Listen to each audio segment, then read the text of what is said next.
up, y'all? This is Jacob at JDQ Transportation coming at you from the wonderful shithole of California. Waiting to pick up a load of onions. Talking with y'all today a little bit about what's going on in my life. Let's go. So what's been going on with me? Well, on the 24th, I went and picked up a load of bobcats that I was talking about in my last video. Finally got to haul one of them bastards. It's pretty interesting. 5 machines total, 5 drops. It was 3 skid steers and 2 mini X's. First drop was in South Salt Lake City, Utah. The other 4 was in this wonderful shithole they call California. So I picked this load up and I stopped at our terminal in Salt Lake, which is 8.1 miles from that first drop. So I spent the weekend there, got a 34 in, relaxed for a little while. Went down, dropped that. No biggie. Swinging around, bumped that little ramp, unloaded, let's ride. So I get down to California. First drop over here wasn't too bad, but it's California, so it sucks. The second drop in Cali was when shit gets interesting. Dropping off a skid steer and bobcat in Pittsburgh, California. So I get there, it's at the end of a cul-de-sac, and this lot isn't all that big. So I park in the cul-de-sac and go talk to dude, tell him that I'm dropping off a skid steer. So he looked at me and asked me, he said, what size trailer you got? I said, a 53. He said, shit.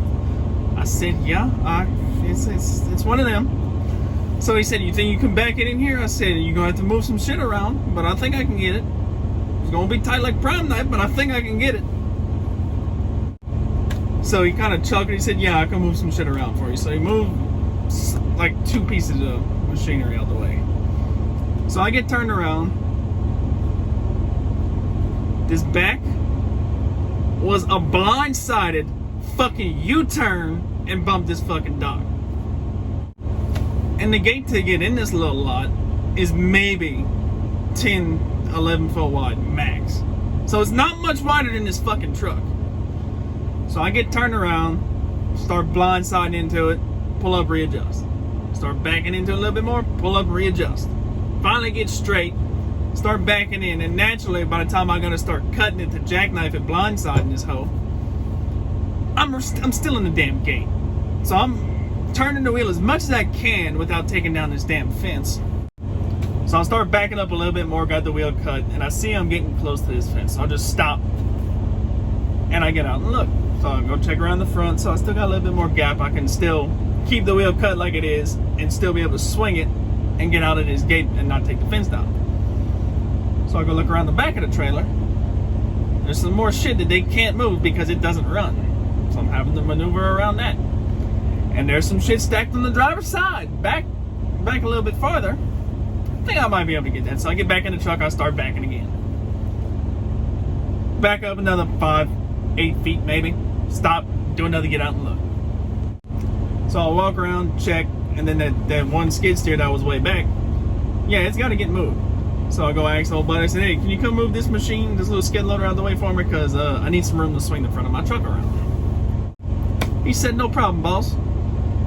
The front of my truck was so close to this damn skid steer, he had to back up before he can pick the bucket up so he can move it out the damn way. So he gets it out the way. I finish doing it, swinging around. I finally get straight. So I pull up and I readjust and get myself set up to go back up against this damn ramp. I'll finally get backed up. It took me maybe 20 minutes to do this damn back. That's how much of a pain in the ass it was. So I finally bumped this damn ramp. I'll pull my chains and my binders off. Get dude to sign the paperwork. He takes that machine off. Let's ride, Clyde. So I'll plug in the address for this third drop. And I look at the notes to see if there's any special instructions. There's none, so let's ride. So I get down to Dublin, California to go drop off this third one. It's a narrow ass road to get there. Normally, but it's not that bad. I've dealt with worse. So I'll swing in there, send my arrival message, get down and talk to dude. He said, you got any ramps to get that machine off? I said, no, sir, I don't. He said, well, you can't come here. You're supposed to call first. So I told him, I was like, look, dude, I looked at the notes for this location, and it didn't say anything about having to call first. And he's still all pissy. He said, well, you're not going to be able to unload it here. You got to go to Oakland. All right, I'll call my dispatcher. So I call my dispatcher. He says, all right, just go ahead and go. 10-4, boss, let's ride. So I ran on down there. It's about 20 miles out the way. So get to Oakland, and this little lot is off of a 4-lane road, 2 lanes going each direction. But the gate is not that wide. And it's an automatic gate that cannot be opened from the outside. So I'm in the right-hand lane. It's on the right-hand side. So I'm coming up to it. Check my mirror. There's nobody coming up on the left lane. So I'll start swinging it way out and I duck it back off. And I thought it would open. Learned the hard way it doesn't. So I get out looking for a switch or some shit like a dumbass. There's nothing. So I see dude coming up in a pickup truck. He's hauling ass coming to me. All right, he's coming to open the gate. Good. So gate finally opens up. I get in the truck, finish making it into the gate, and go unload it. Give the guy the paperwork for this one. He checks the numbers on it. It's all good. I'll pull my chains, save him. He unloads it. Let's ride. And for the last drop, this was about a pain in the ass. And I didn't think to get any pictures of this lot because I was just in such a rush to get this damn bobcat off of my trailer. So it's a narrow ass lot.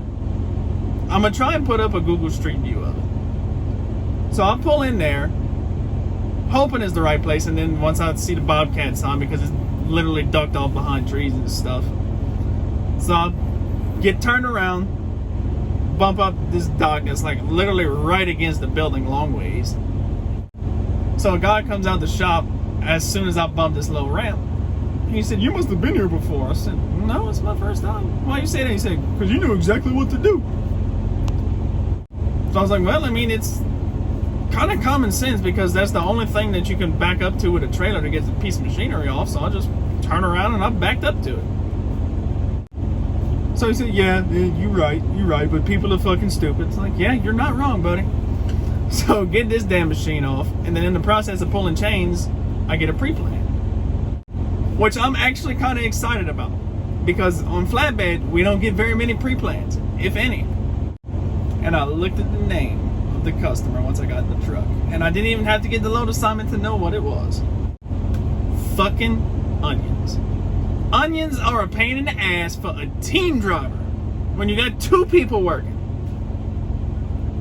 It's a lot worse when you by your fucking self. Because it's legitimately 50-pound bags of onions stacked on pallets. And naturally, they gotta be tarped. I'm gonna do an update video once I get this load of onions and get on down the road, probably tomorrow, day after tomorrow. I'm gonna do an update video on that. So yeah, that was some of the crazy shit that happened with that bobcat load. Y'all have a good one. Drive safe. Peace.